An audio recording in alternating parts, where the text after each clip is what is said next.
राष्ट्र नायक महाराजा सुहेलदेव की जन्मभूमि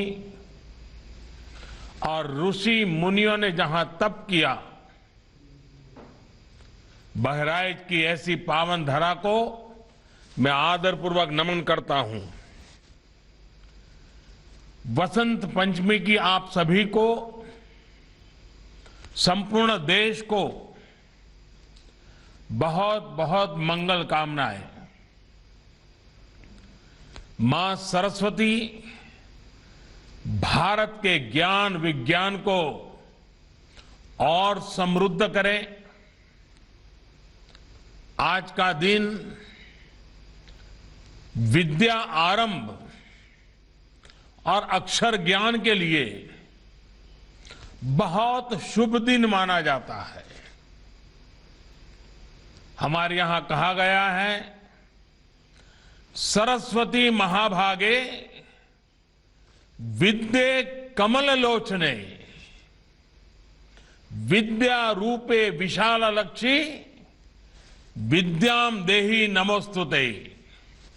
अर्थात हे महाभाग्यवती ज्ञान रूपा, कमल के समान विशाल नेत्र वाली ज्ञानदात्री सरस्वती,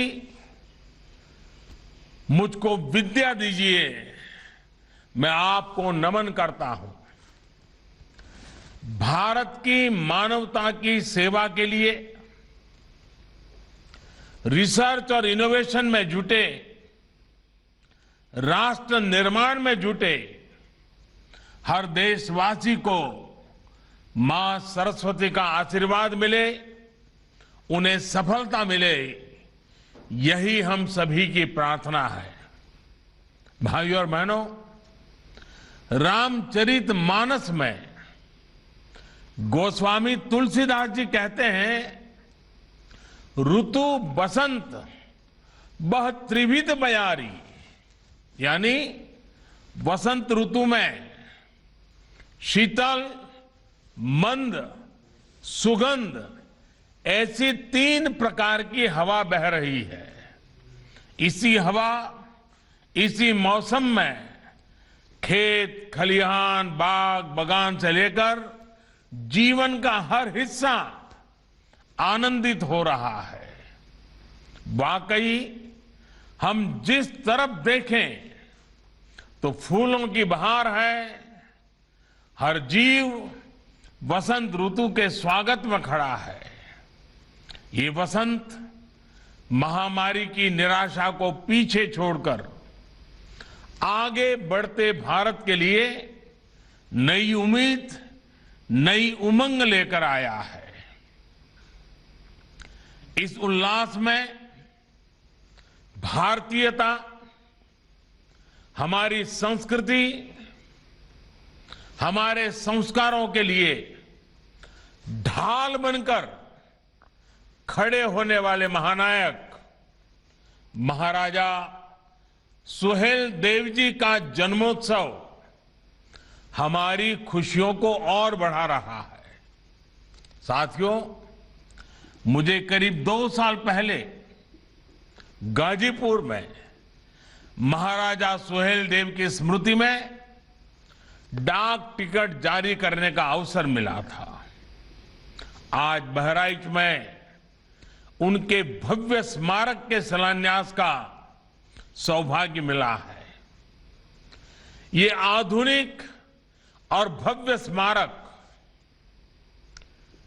ऐतिहासिक चित्तौरा झील का विकास,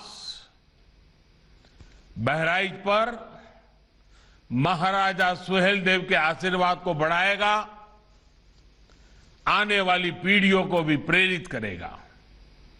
साथियों, आज महाराजा सुहेलदेव के नाम पर बनाए गए मेडिकल कॉलेज को एक नया और भव्य भवन भी मिला है।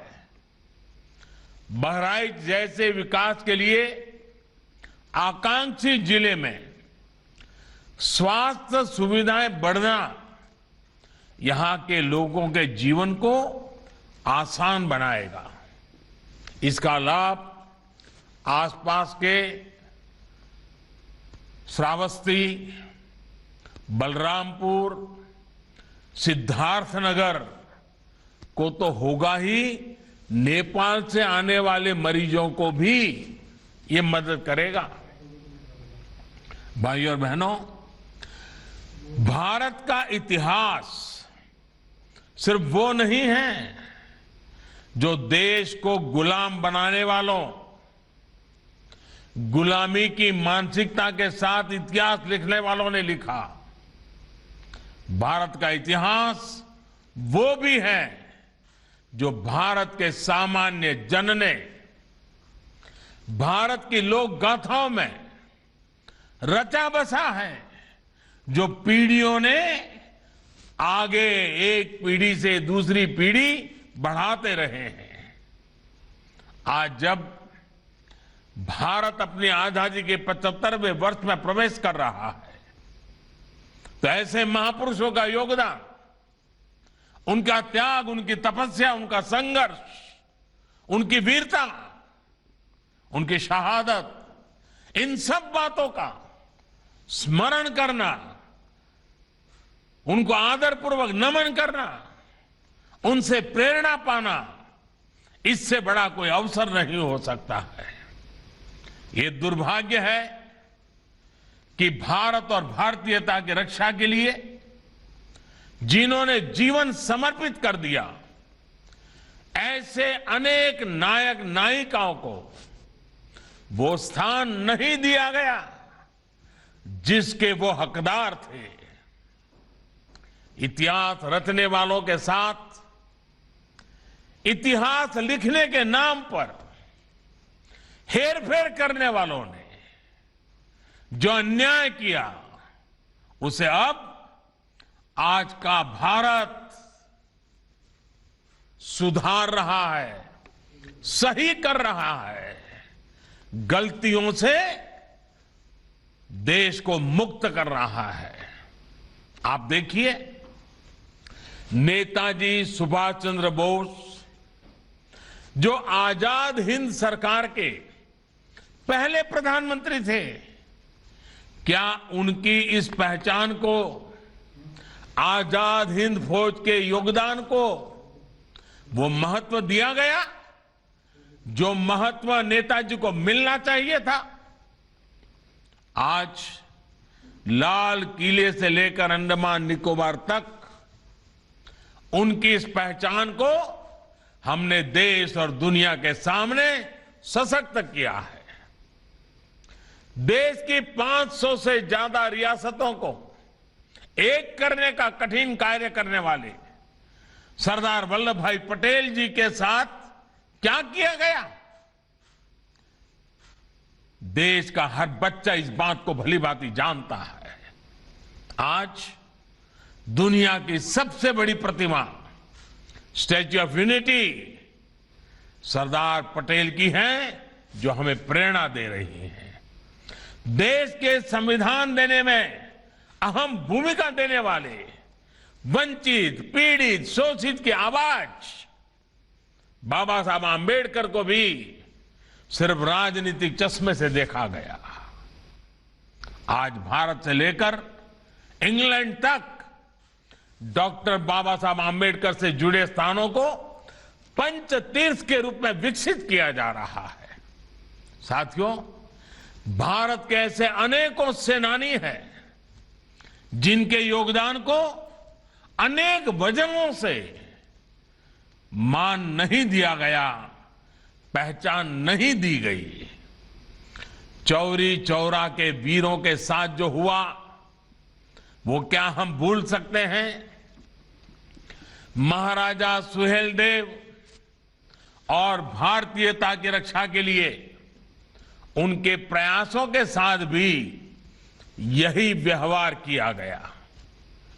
इतिहास की किताबों में भले ही महाराजा सुहेलदेव के शौर्य, पराक्रम, उनकी वीरता को वो स्थान नहीं मिला, लेकिन अवध और तराई से लेकर पूर्वांचल की लोक कथाओं में, लोगों के हृदय में वो हमेशा हमेशा बने रहे। सिर्फ वीरता ही नहीं, एक संवेदनशील और विकासवादी शासक के रूप में उनकी छाप अमिट है। अपने शासनकाल में जिस प्रकार उन्होंने बेहतर रास्तों के लिए, पोखरों तालाबों के लिए, बाग बगीचों और शिक्षा के क्षेत्र में काम जो किया वो अभूतपूर्व था। उनकी यही सोच इस स्मारक स्थली में भी दिखने वाली है। साथियों, पर्यटक महाराजा सुहेलदेव जी के जीवन से प्रेरित हो सके, इसके लिए उनकी 40 फीट की कांस्य प्रतिमा स्थापित होगी। यहां पर बनने वाले संग्रहालय में महाराजा सुहेलदेव से जुड़ी ऐतिहासिक जानकारियां होगी। इसके भीतर की और आसपास की सड़कों का चौड़ीकरण किया जाएगा। बच्चों के लिए पार्क बनेगा, सभागार होगा, पर्यटकों के लिए आवास गृह, पार्किंग, कैफेटेरिया जैसी अनेक सुविधाओं का निर्माण होगा। इसके साथ साथ जो स्थानीय शिल्पकार है, कलाकार है, वो अपना सामान यहां आसानी से बेच पाए, इसके लिए दुकानों का निर्माण किया जाएगा। इसी तरह चित्तौरा झील पर घाट और सीढ़ियों के निर्माण और सुंदरीकरण से इस ऐतिहासिक झील का महत्व और बढ़ जाएगा। ये सारे प्रयास बहराइच की सुंदरता ही नहीं, सिर्फ सुंदरता बढ़ाएंगे ऐसा नहीं, बल्कि यहां आने वाले पर्यटकों की संख्या में भी वृद्धि करेंगे। मरी मैया की कृपा से ये कार्य जल्द पूरे होंगे। भाइयों और बहनों, बीते कुछ सालों में देश भर में इतिहास, आस्था, अध्यात्म, संस्कृति से जुड़े जितने भी स्मारकों का निर्माण किया जा रहा है, उनका बहुत बड़ा लक्ष्य पर्यटन को बढ़ावा देने का भी है। उत्तर प्रदेश तो पर्यटन और तीर्थाटन दोनों के मामले में समृद्ध भी है और इसकी क्षमताएं भी अपार है। चाहे वह भगवान राम का जन्म स्थान हो या कृष्ण का वृंदावन हो, भगवान बुद्ध का सारनाथ हो या फिर काशी विश्वनाथ, संत कबीर का मगहर धाम या वाराणसी में संत रविदास की जन्मस्थली का आधुनिकीकरण, पूरे प्रदेश में बड़े पैमाने पर काम चल रहा है। इनके विकास के लिए भगवान राम, श्री कृष्ण और बुद्ध के जीवन से संबंधित स्थलों जैसे अयोध्या, चित्रकूट, मथुरा, वृंदावन, गोवर्धन, कुशीनगर, श्रावस्ती आदि तीर्थ स्थलों पर रामायण सर्किट, आध्यात्मिक सर्किट, बौद्ध सर्किट, ऐसे अनगिनत सर्किट, इसका विकास किया जा रहा है। भाइयों और बहनों, बीते कुछ वर्षों में जो प्रयास हुए हैं, उनका प्रभाव भी नजर आने लगा है। जिस राज्य में अन्य राज्यों से सबसे अधिक पर्यटक आते हैं, वो प्रदेश का नाम है उत्तर प्रदेश। विदेशी पर्यटकों को आकर्षित करने में भी यूपी देश के टॉप 3 राज्यों में आ चुका है। उत्तर प्रदेश में पर्यटकों के लिए जरूरी सुविधाओं के साथ साथ आधुनिक कनेक्टिविटी के साधन भी बढ़ाए जा रहे हैं। भविष्य में अयोध्या का एयरपोर्ट और कुशीनगर का इंटरनेशनल एयरपोर्ट देश विदेशी टूरिस्टों के लिए बहुत उपयोगी साबित होगा। उत्तर प्रदेश में छोटे बड़े दर्जन भर एयरपोर्ट्स पर काम चल रहा है, जिसमें से कई पूर्वांचल में ही है। उड़ान योजना के तहत यूपी के अनेक शहरों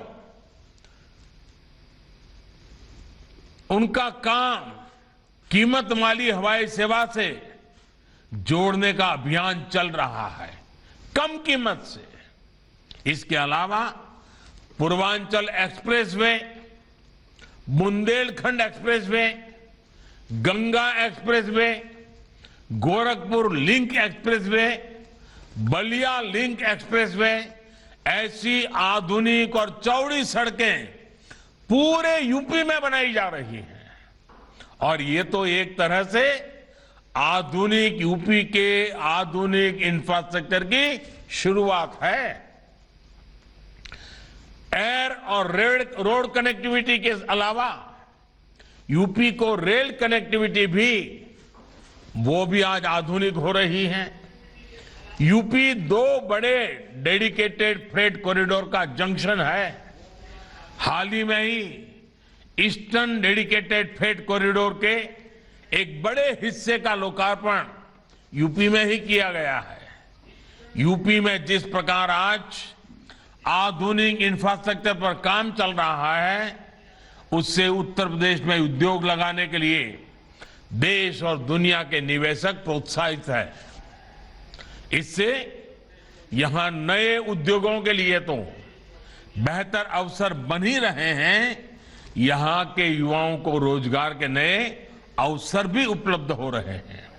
साथियों, कोरोना काल में जिस प्रकार से उत्तर प्रदेश से काम हुआ है वो बहुत ही महत्वपूर्ण है। कल्पना करिए, अगर यूपी में हालत बिगड़ते तो राष्ट्रीय अंतर्राष्ट्रीय स्तर पर किस तरह की बातें की जाती। लेकिन योगी जी की सरकार ने, योगी जी की पूरी टीम ने बेहतरीन तरीके से स्थिति को संभाल करके दिखा दिया। यूपी न सिर्फ ज्यादा से ज्यादा लोगों का जीवन बचाने में सफल रहा, बल्कि बाहर से लौटे श्रमिकों को रोजगार देने में भी यूपी ने प्रशंसनीय काम किया है। भाइयों और बहनों, कोरोना के खिलाफ यूपी की लड़ाई में पिछले 3-4 वर्षों में किए गए कार्यों का बहुत योगदान रहा है।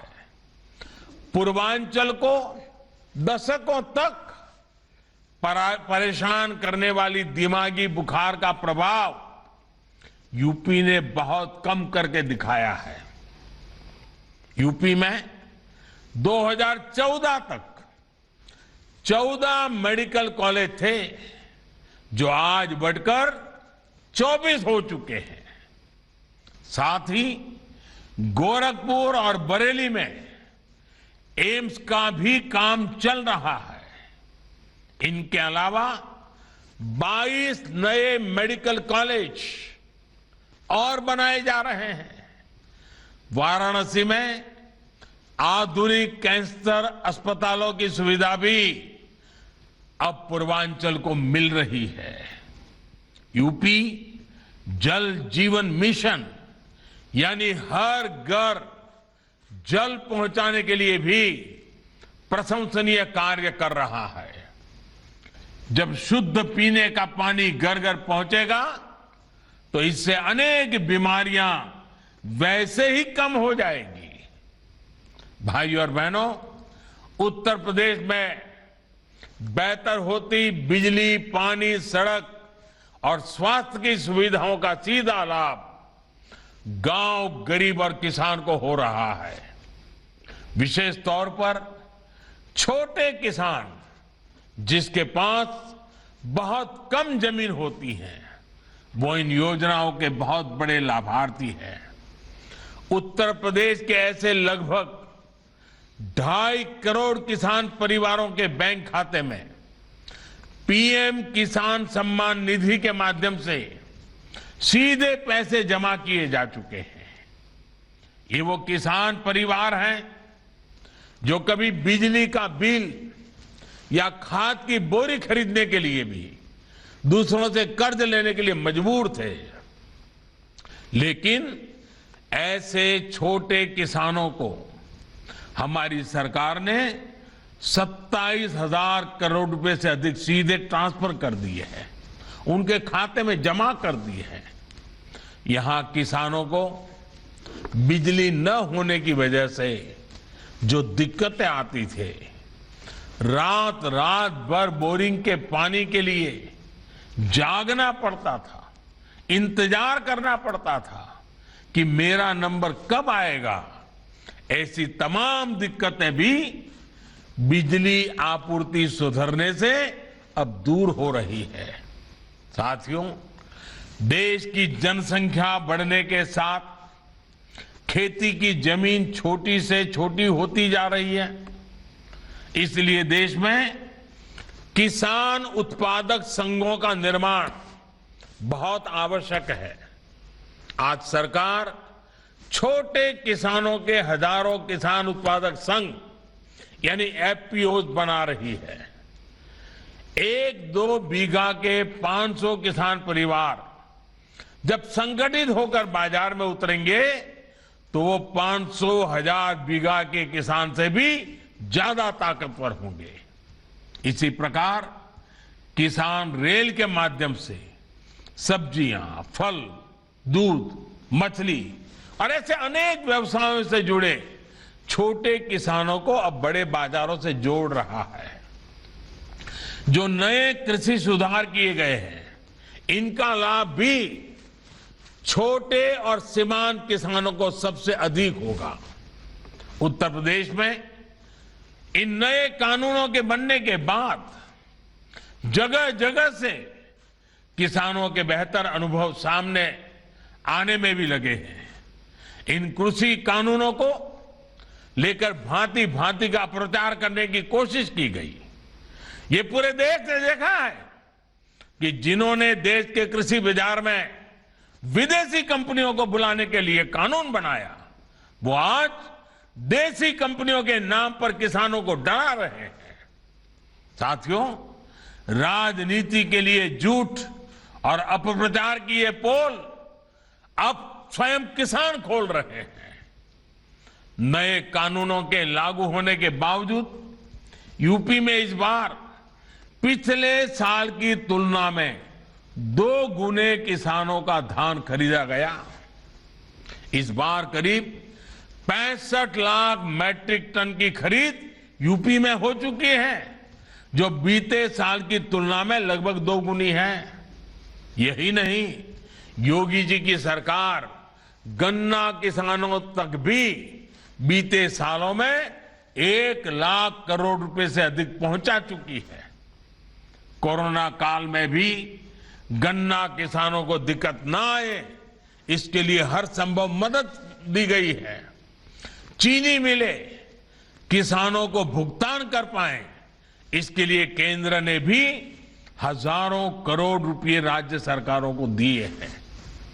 गन्ना किसानों का भुगतान समय पर होता रहे, इसके लिए योगी जी की सरकार के प्रयास जारी है। भाइयों और बहनों, सरकार की यह हर संभव कोशिश है कि गांव और किसान का जीवन बेहतर हो। किसान को, गांव में रहने वाले गरीब को परेशानी ना हो, उसको अपने मकान पर अवैध कब्जे की आशंका से मुक्ति मिले, इसके लिए स्वामित्व योजना भी आज पूरे उत्तर प्रदेश में चलाई जा रही है। इस योजना के तहत आज तक यूपी के करीब 50 जिलों में ड्रोन के माध्यम से सर्वे चल रहा है। लगभग 12,000 गांवों में ड्रोन सर्वे का काम पूरा हो चुका है और अभी तक 2 लाख से ज्यादा परिवारों को प्रॉपर्टी कार्ड यानी घरौनी मिल चुका है। यानी ये परिवार अब हर प्रकार की आशंका से मुक्त हो चुके हैं। साथियों, आज गांव का गरीब किसान देख रहा है कि उसके छोटे से घर को बचाने के लिए, उसकी जमीन को बचाने के लिए पहली बार कोई सरकार इतनी बड़ी योजना चला रही है। इतना बड़ा रक्षा कवच हर गरीब को, हर किसान को, हर ग्रामवासी को दे रहा है। इसलिए जब कोई कृषि सुधारों के माध्यम से किसानों की जमीन छीन जाने का झूठ फैलाता है तो उस पर कोई कैसे विश्वास कर सकता है। हमारा लक्ष्य देश के हर नागरिक को समर्थ बनाने का है। हमारा संकल्प देश को आत्मनिर्भर बनाने का है। इस संकल्प की सिद्धि के लिए समर्पित भाव से हम जुटे रहेंगे। मैं रामचरितमानस की एक चौपाई से ही अपनी बात समाप्त करूंगा। रामचरितमानस में कहा गया है, प्रबीसी नगर कीजे सब काजा, प्रबीसी नगर कीजे सब काजा, हृदय राखी कौशलपुर राजा। भावार्थ ये कि हृदय में भगवान राम का नाम धारण करके हम जो भी कार्य करेंगे उसमें निश्चित सफलता मिलेगी ही। एक बार फिर महाराजा सुहेलदेव जी को नमन करते हुए आपको इन नई सुविधाओं के लिए बहुत बहुत बधाई देते हुए योगी जी और उनकी पूरी टीम का अभिनंदन करते हुए बहुत बहुत धन्यवाद।